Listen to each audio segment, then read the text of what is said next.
ಕಿತ್ತೂರು ರಾಣಿ ಚೆನ್ನಮ್ಮ ಕರ್ನಾಟಕದ ಹೆಮ್ಮೆಯ ವೀರ ಮಹಿಳೆ.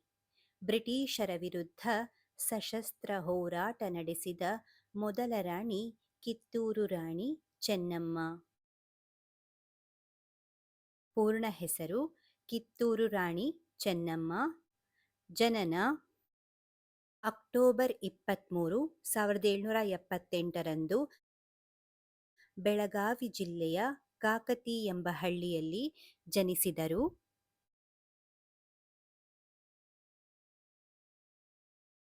ಇವರ ತಂದೆ ಧೂಳಪ್ಪ ದೇಸಾಯಿ, ಧೂಳಪ್ಪ ಗೌಡರು, ತಾಯಿ ಪದ್ಮಾವತಿ.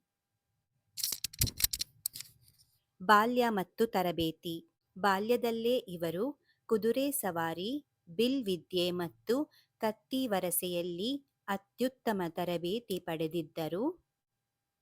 ಪತಿ. ಇವರ ಪತಿ ಮಲ್ಲಸರ್ಜಾ. ಪತಿ ಮತ್ತು ಮಗ. ಇವರು ಕಿತ್ತೂರಿನ ರಾಜನಾದ ಮಲ್ಲಸರ್ಜ ದೇಸಾಯಿ ಅವರನ್ನು ವಿವಾಹವಾದರು. ಇವರಿಗೆ ಒಬ್ಬ ಮಗನಿದ್ದನು. ಆದರೆ ಮಗ ಚಿಕ್ಕ ವಯಸ್ಸಿನಲ್ಲೇ ನಿಧನರಾದನು. ದತ್ತುಪುತ್ರ.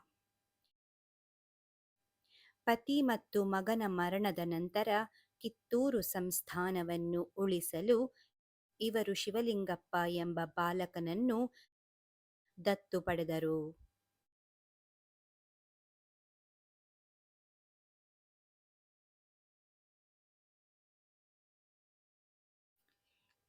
ಯುದ್ಧಕ್ಕೆ ಕಾರಣ. ಬ್ರಿಟಿಷರ ದತ್ತು ಮಕ್ಕಳಿಗೆ ಹಕ್ಕಿಲ್ಲ ಎಂಬ ಅನ್ಯಾಯದ ಕಾನೂನಿನ ಪ್ರಕಾರ ಬ್ರಿಟಿಷ್ ಅಧಿಕಾರಿ ಥ್ಯಾಕರೆ ಕಿತ್ತೂರನ್ನು ವಶಪಡಿಸಿಕೊಳ್ಳಲು ಯತ್ನಿಸಿದನು. ಇದನ್ನು ಚೆನ್ನಮ್ಮ ವಿರೋಧಿಸಿದರು.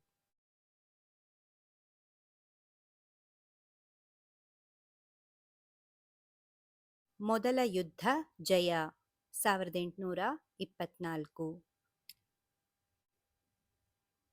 ಬ್ರಿಟಿಷರು ಕಿತ್ತೂರಿನ ಮೇಲೆ ದಾಳಿ ಮಾಡಿದಾಗ ಚೆನ್ನಮ್ಮ ನೇತೃತ್ವದ ಸೈನ್ಯವು ವೀರಾವೇಶದಿಂದ ಹೋರಾಡಿ ಬ್ರಿಟಿಷರನ್ನು ಸೋಲಿಸಿತು. ಈ ಯುದ್ಧದಲ್ಲಿ ಥ್ಯಾಕರೆ ಸಾವನ್ನಪ್ಪಿದನು. ದ್ರೋಹ ಮತ್ತು ಬಂಧನ. ಎರಡನೇ ಯುದ್ಧದಲ್ಲಿ ಕೆಲವು ದೇಶದ್ರೋಹಿಗಳು ಬ್ರಿಟಿಷರೊಂದಿಗೆ ಕೈಜೋಡಿಸಿ ಗನ್ ಪೌಡರ್ಗೆ ಸಗಣಿ ಮತ್ತು ಕಸವನ್ನು ಬೆರೆಸಿ ದ್ರೋಹ ಬಗೆದರು. ಇದರಿಂದಾಗಿ ಚೆನ್ನಮ್ಮ ಬ್ರಿಟಿಷರ ಕೈಗೆ ಸೆರೆಸಿಕ್ಕಿದರು.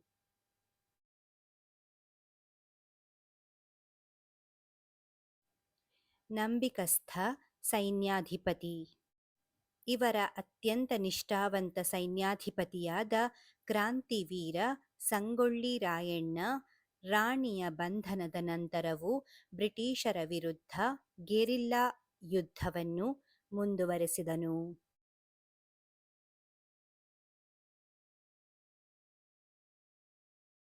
ಮರಣ. ಬ್ರಿಟಿಷರು ಚೆನ್ನಮ್ಮನನ್ನು ಬೈಲಹೊಂಗಲ ಕೋಟೆಯಲ್ಲಿ ಸೆರೆಯಲ್ಲಿಟ್ಟಿದ್ದರು. ಫೆಬ್ರವರಿ 21, 1829 ಇವರು ಜೈಲಿನಲ್ಲೇ ನಿಧನರಾದರು. ಗೌರವ. ಚೆನ್ನಮ್ಮನವರ ನೆನಪಿಗಾಗಿ ಪ್ರತಿ ವರ್ಷ ಅಕ್ಟೋಬರ್ 22ರಿಂದ 24ರವರೆಗೆ ಬೆಳಗಾವಿಯಲ್ಲಿ ಕಿತ್ತೂರು ಉತ್ಸವ ನಡೆಯುತ್ತದೆ. ನವದೆಹಲಿಯ ಸಂಸತ್ ಭವನದ ಆವರಣದಲ್ಲಿ ಇವರ ಭವ್ಯ ಕಂಚಿನ ಪ್ರತಿಮೆಯನ್ನು ಸ್ಥಾಪಿಸಲಾಗಿದೆ.